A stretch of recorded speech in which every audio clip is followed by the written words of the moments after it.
Hola, soy Jesús y mi tema es Topología, servicios de red en mi escuela. El plantel está conformado por el edificio A, en el que se encuentra control escolar, la dirección, 4 aulas de estudio, aula de programa 10 y 3 laboratorios. El edificio B está conformado por 5 aulas de estudio. El edificio C por 6 aulas de estudio. El edificio D conformado por una cafetería, biblioteca y aulas dedicadas a artes.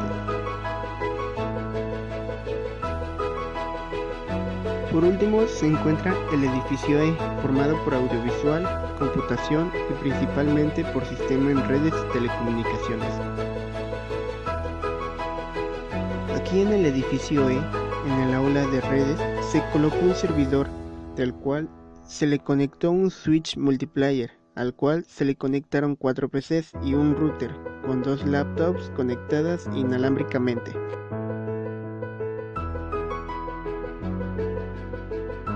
Del switch multiplayer se conectaron 2 switches con su router cada uno en el edificio B, cada switch con 2 PCs y una laptop en cada router. Del mismo switch se conectó al edificio A 2 switches con su router y sus respectivas PCs y laptops.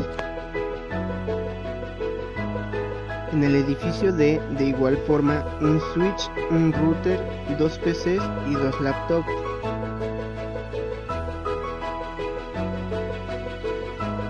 Y por último, en el edificio C, un switch, 2 laptops y una PC.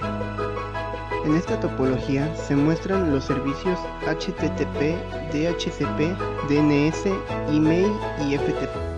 El servicio HTTP permite la transferencia de archivos entre un navegador y un servidor web localizado mediante una cadena de caracteres denominados URL.